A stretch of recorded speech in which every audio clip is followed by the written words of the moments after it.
Muito bem, pessoal, vamos prosseguir com o nosso estudo do regime próprio de previdência social. Neste tópico, falaremos as regras aplicáveis ao regime próprio de previdência social, enquanto não houver uma lei complementar de normas gerais, tá bom? Sem entrar muito aqui no mérito, né, a explicação entre diferença de lei ordinária para lei complementar, porque a explicação é bastante abrangente e extensa, mas o que eu posso dizer é que a principal diferença da lei complementar para a lei ordinária é que a lei complementar precisa de um quórum, né, mais sofisticado para a sua aprovação. É mais difícil aprovar as normas de uma lei complementar do que uma lei ordinária. E, em regra, neste caso principalmente, a lei complementar costuma trazer as normas gerais sobre determinado assunto, enquanto a lei ordinária traz normas mais específicas. E é mais fácil aprovar uma lei ordinária do que uma lei complementar, ok? Mas é claro que o professor de constitucional vai detalhar isso para vocês de forma muito mais consistente, completa e apropriada.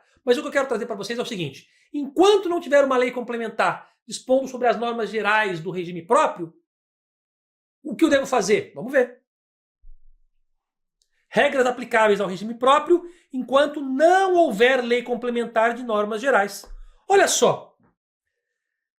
Até que entre em vigor a mencionada lei complementar, nós estamos falando aqui, né, das regras aplicáveis ao regime próprio, enquanto não houver lei complementar de normas gerais. Então, até que entre em vigor uma mencionada lei complementar que trate de normas gerais de organização, funcionamento e responsabilidade dos regimes próprios, né, do regime próprio de previdência, se não tem norma geral, o que eu faço? Ora, enquanto não tiver uma norma complementar, uma lei complementar de normas gerais, você aplica a todos os regimes próprios de previdência social o disposto na Lei 9.717 de 98. Então, na falta de uma norma, de uma lei complementar com essas normas gerais de organização, funcionamento e responsabilidade, vai ter que usar as normas, o disposto da Lei 9.717 de 98 e também as normas previstas nos parágrafos do artigo 9º da Emenda Constitucional 103 de 2019. Então vejam, né? Não tem normas gerais para regime próprio? Não. Não tem lei complementar de norma geral? Não. Então eu sigo a 9.717 de 98 e sigo os parágrafos do artigo 9º da Emenda Constitucional 103 de 2019. Vamos ver o que eles falam? Vem comigo. Olha só. O parágrafo 1º do artigo 9º da Emenda Constitucional 103 de 2019. Vamos lá. Tem que ser observado por todos os regimes próprios de previdência. Todos. Comprovação do equilíbrio financeiro e atuarial. O equilíbrio financeiro e atuarial, né, lembrando que equilíbrio financeiro é o equilíbrio entre receitas e despesas ali, daquele exercício, no curto prazo, portanto, e equilíbrio atuarial é um equilíbrio para exercícios futuros, né, de receitas e despesas que devem ser equilibradas. As receitas devem cobrir as despesas em projeções futuras. Isso é equilíbrio atuarial. E para cobrir no exercício corrente é equilíbrio financeiro. Muito bem. O equilíbrio financeiro e atuarial do regime próprio de previdência social deverá ser comprovado por meio de garantia de equivalência a valor presente entre o fluxo das receitas estimadas, ou seja, o quanto se prevê de receita que vai entrar, né, e das despesas projetadas, o quanto se prevê aí de despesas projetadas, que devem ser apuradas atuarialmente, ou seja, apuradas atuarialmente significa apuradas em projeções futuras, né, que, juntamente com os bens, direitos e ativos vinculados, comparados com as obrigações assumidas, evidenciem a solvência e a liquidez do plano de benefícios.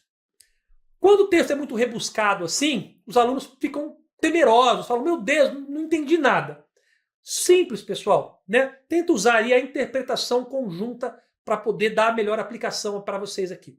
Olha só, o equilíbrio financeiro e atuarial, ou seja, o equilíbrio das receitas e das despesas, né, tanto no exercício corrente quanto nas projeções futuras, deve ser comprovado. E como é que você comprova que está equilibrado, que as contas estão equilibradas? Por meio da garantia de equivalência a valor presente, ou seja, tem que haver uma equivalência em valor de hoje entre receitas projetadas e despesas projetadas. Veja tudo que essa entidade de previdência tem terá para receber, né? E tudo que ela terá que pagar. Compare, veja se há um equilíbrio entre, portanto, o fluxo das receitas estimadas para o futuro em comparação com as despesas estimadas para o futuro, que devem ser projetadas, devem ser estimadas atuarialmente, ou seja, estimadas numa projeção futura, é a mesma coisa que dizer apuradas atuarialmente, né? Que, juntamente, essa diferença entre receitas e despesas, né, somadas com bens, direitos e ativos, devem comprovar que aquela entidade tem uma solvência, ou seja, capacidade de honrar com os compromissos assumidos e liquidez, né, do plano de benefícios, condições de pagar os benefícios, condições de honrar os compromissos assumidos, ou seja, que somando bens, direitos, ativos vinculados e as projeções de receitas, que isso supera as projeções de despesas, de forma que ela tenha aí uma solvência comprovada, ok? Vamos seguir. Vamos ver agora o que diz o parágrafo 2º do artigo 9º da Emenda Constitucional 103 de 2019, que deve ser observada por todos os regimes próprios de previdência no Brasil.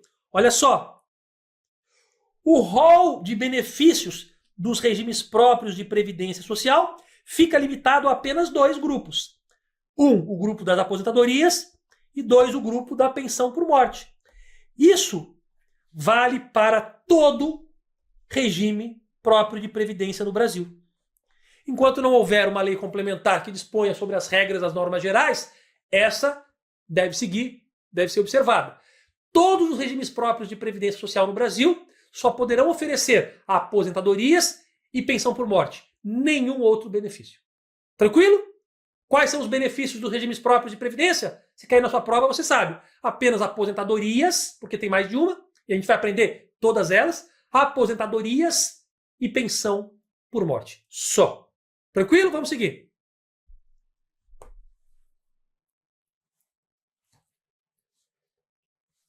E no caso de incapacidade temporária e no caso de ter direito a salário maternidade, como é que funciona? Vamos lá. É o parágrafo 3º do artigo 9º, que deve ser observado por quem? Por todos os regimes de previdência, né, regimes próprios de previdência no Brasil. Vamos lá.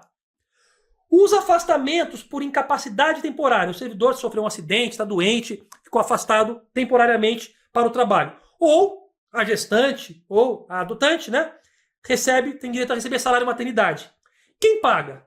Vamos lá. No regime geral de previdência, quem paga o auxílio por incapacidade temporária, quem paga salário maternidade, é o regime geral de previdência, a Previdência Social. Só que no regime próprio não. Por que não, professor? Porque nós já vimos que os únicos benefícios que o regime próprio de previdência pode pagar são aposentadorias e pensão por morte. Logo, o regime próprio de previdência pode pagar auxílio por incapacidade temporária? Não. O regime próprio de previdência pode pagar salário maternidade? Não.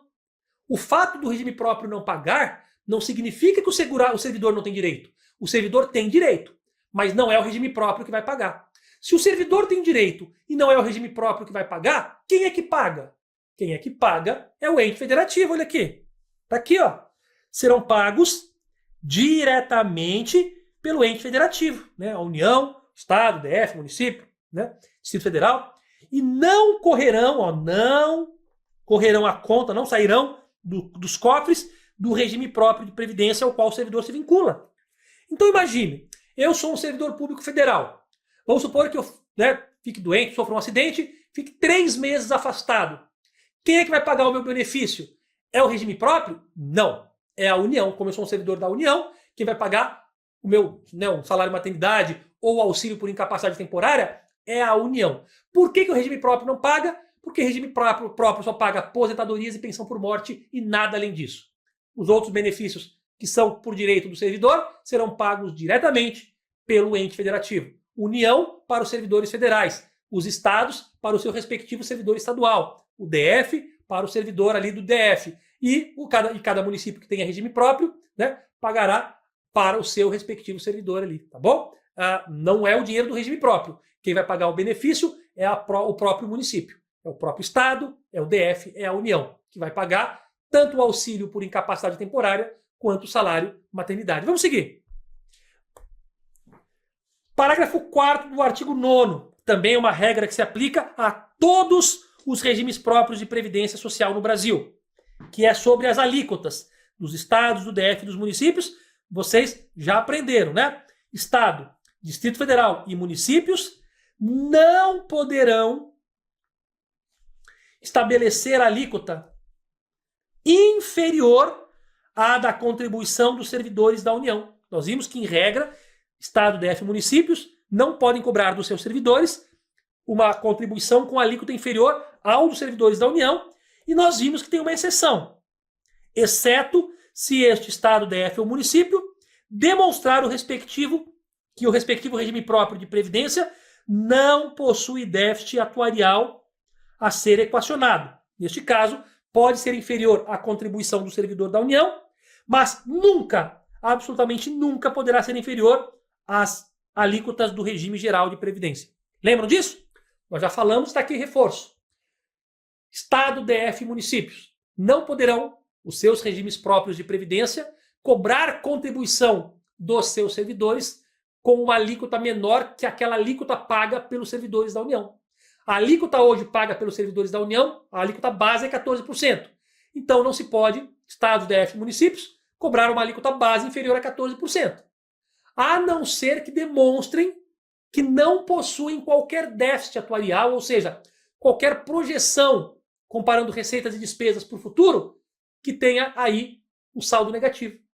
Comprovando que não há um déficit atuarial a ser equacionado, não há uma previsão futura de despesas maiores que receitas. Em comprovando isso, aí sim este Estado, DF e municípios pode colocar uma alíquota para os seus servidores menor do que a alíquota dos servidores federais, mas nunca menor do que aquela alíquota do regime geral de previdência, ok? A alíquota do regime geral de previdência nunca poderá ser menor do que esta, a de algum regime próprio, nunca. Mas poderá ser, em regra, igual ou superior aos da União, podendo ser inferior aos da União, repito, quando não houver déficit atuarial a ser equacionado, como eu já expliquei oportunamente. Vamos seguir. Se não tiver déficit, nós falamos aqui, né?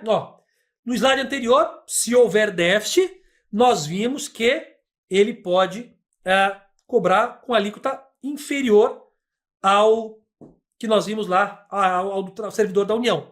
Mas se não houver déficit, ausência de déficit, não será considerada a ausência de déficit a simples implementação de segregação da massa de segurados ou a previsão em lei de plano de equacionamento de déficit. Então veja, implementação de uma segregação da massa de segurados ou previsão em lei de que o plano de equacionamento, de um plano de equacionamento de déficit não é suficiente. Ou seja, para poder cobrar uma alíquota dos seus servidores menores do que a da União, para que Estado, DF e municípios possam cobrar uma alíquota do regime próprio de previdência dos seus segurados, dos seus servidores, menor do que a alíquota base da União, do que as alíquotas da União, ele tem que comprovar que não possui déficit financeiro a ser equacionado, déficit atuarial a ser equacionado. O simples fato de colocar uma previsão em lei de um projeto, de um plano para equacionar o déficit, não basta. Não basta ele dizer, olha, eu tenho um plano para resolver o déficit. Por isso, eu já vou cobrar uma alíquota menor. Não pode. Um plano para equacionar esse déficit, uma implementação de uma segregação, de uma divisão da massa de segurados, para poder dizer, olha, para que eu posso, para cada déficit, não pode. Ele não pode criar nenhuma manobra, nenhuma manobra, ou dizer que está já com um plano de ação em andamento para equacionar, como pretexto para cobrar alíquotas menores. Não pode. Estado, DF e municípios ou comprovam que não tem déficit algum, ou tem que cobrar uma alíquota igual ou superior à da União. O simples fato de ter um plano em andamento para equacionar o déficit não significa que o déficit foi equacionado. Tranquilo? Seguindo, bora lá. Qual que é o prazo para uma instituição de um regime de previdência complementar? Isso está no artigo 9º, parágrafo 6º, também deve ser observado por todos os regimes próprios de previdência que passaram a ter um prazo, os regimes próprios de previdência passaram a ter um prazo para instituir um regime de previdência complementar a eles vinculado. Olha só. a instituição do regime de previdência complementar, não estou falando de regime próprio agora, estou falando da instituição do regime de previdência complementar, como previsto no parágrafo 14 a 16 do artigo 40 da Constituição Federal, né? E a adequação do órgão ou entidade gestora do regime próprio de previdência, né, ao parágrafo 20 do artigo 40 da Constituição Federal, deverão ocorrer, tá aqui, ó, no prazo máximo de 2 anos. De quando? Da data que entrou em vigor a emenda constitucional 103 de 2019.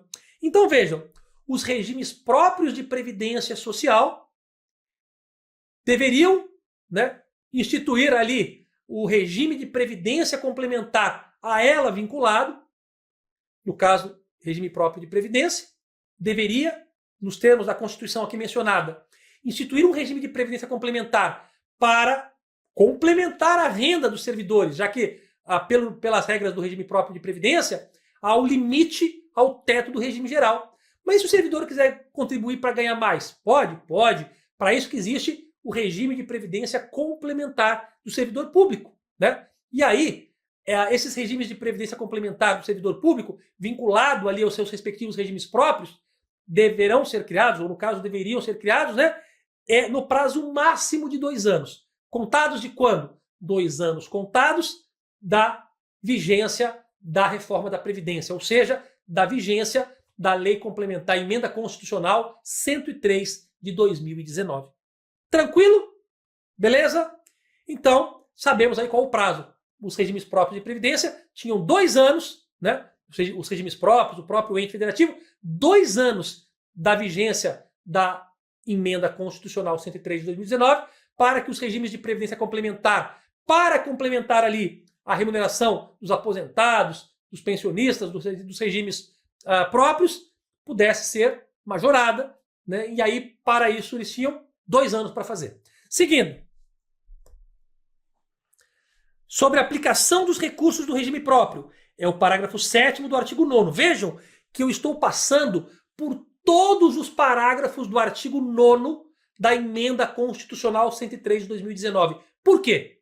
Porque essas regras previstas nos parágrafos do artigo 9º da Emenda Constitucional 103 de 2019, que é a reforma da Previdência, elas devem ser aplicadas a todos os regimes próprios de previdência social no país. Todos. Até que tenha uma lei complementar de normas gerais dispondo sobre isso. Ok? Seguindo, vamos ver o que diz o parágrafo 7º desse artigo. Os recursos do regime próprio de previdência social poderão ser aplicados na concessão de empréstimos a seus segurados. Pois é, o regime próprio de previdência, ele pode emprestar dinheiro para os seus segurados? Pode, na modalidade de consignado, observada a regulamentação específica estabelecida pelo Conselho Monetário Nacional. É isso que diz a Emenda Constitucional 103 de 2019, no parágrafo 7º do artigo 9º. Os recursos do regime próprio de previdência social poderão, parte deles, claro, ser utilizados para empréstimos consignados a seus segurados. Perfeito? Claro que para isso tem que observar as regras aí estabelecidas pelo Conselho Monetário Nacional. Seguindo mais uma informação importante, parágrafo 9º do artigo 9º da Emenda Constitucional 103 de 2019. Parcelamento e moratória. Vamos ver. O parcelamento, que é a divisão ali do valor em parcelas, ou a moratória, que é você poder pagar aquilo que é devido à vista ou parcelado após o seu vencimento original. Pois bem, parcelamento ou moratória dos débitos, das dívidas dos entes federativos com os seus regimes próprios de previdência, ou seja, imagine que tem ali um município que está devendo dinheiro para o regime próprio. Imagine que tem um estado ali que está devendo dinheiro para o seu regime próprio, né? Não colocou as suas contribuições em dia lá, está devendo dinheiro. Então como é que funciona? Pode parcelar? Ou então pode prorrogar o prazo desse vencimento? Sim, é possível. No entanto, fica limitado ao prazo a que se refere o parágrafo 11 do artigo 195 da Constituição, ou seja, fica limitado a 60 meses.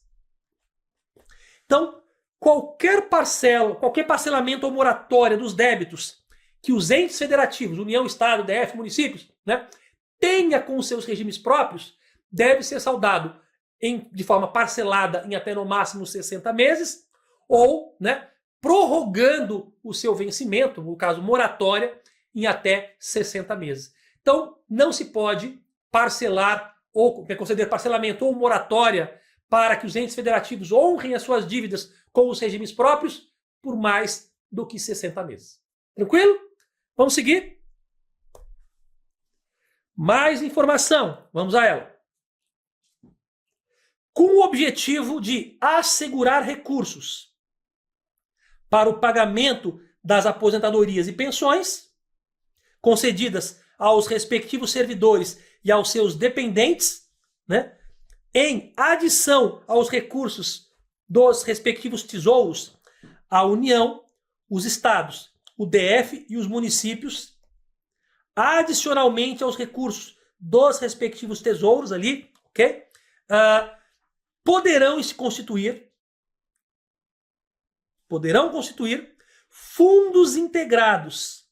Opa, vamos melhorar aqui, ó. Poderão constituir fundos integrados pelos recursos provenientes de contribuições e por bens, direitos e ativos de qualquer natureza, mediante lei que disporá sobre a natureza e a administração destes fundos.